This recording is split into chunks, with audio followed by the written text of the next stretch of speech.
And then Bill, I played, he's a good friend, and I played golf with him, and he said, we should work together, and I said, well, I have this project, and he said, send it over, so I sent it over, and I didn't hear from him.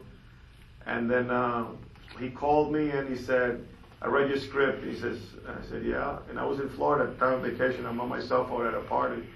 He says, this is the most extraordinary piece of material I've ever read. No one's going to see this movie, but I want to be in it. So I said, I'm honored, Bill. I just got to tell you that everyone here in the movie, because of the budget, we're all working for scale. And there was a long pause. And after about a 15-second pause, he said, what's that? And I said, well, it's about $2,500 and 10% for your wife, because he doesn't have an agent. He doesn't have a phone number, let alone an agent.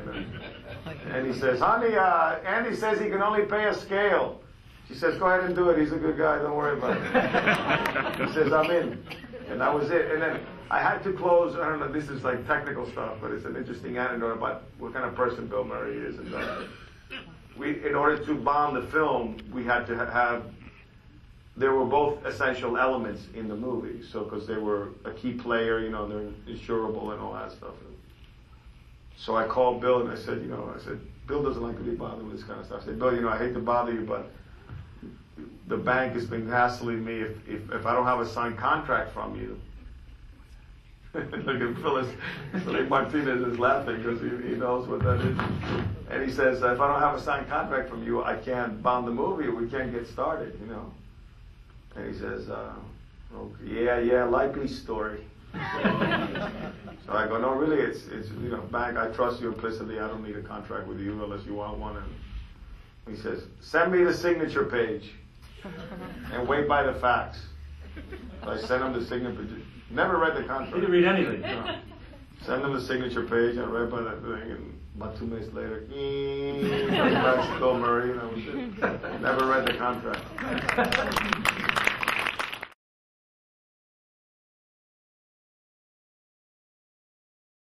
So why the Dominican?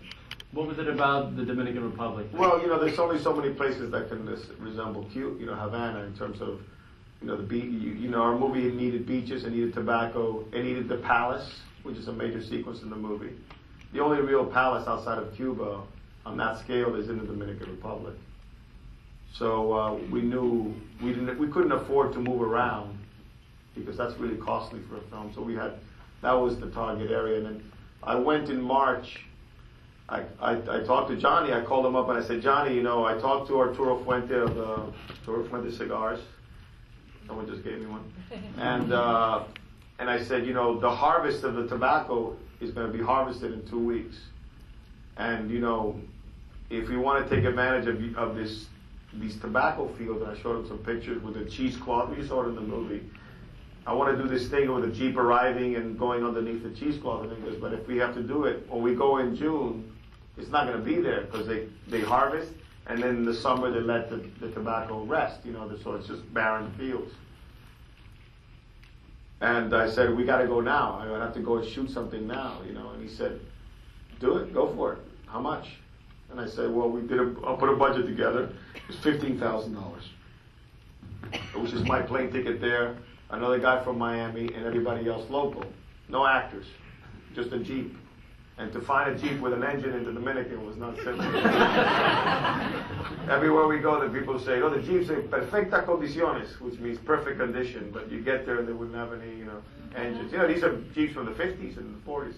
So we found one that was running, which is in the movie. It's the same Jeep at every scene. And the thing, they're all green, And so we went to the place there and we shot the sequence. Johnny wrote a check.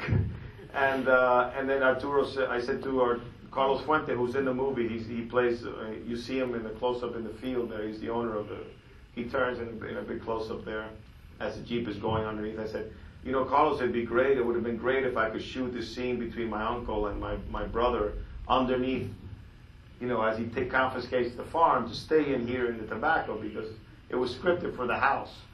But I said, metaphorically, it's really about this place.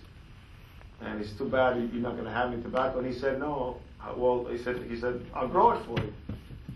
And I said, but in the summer you don't grow tobacco. You let.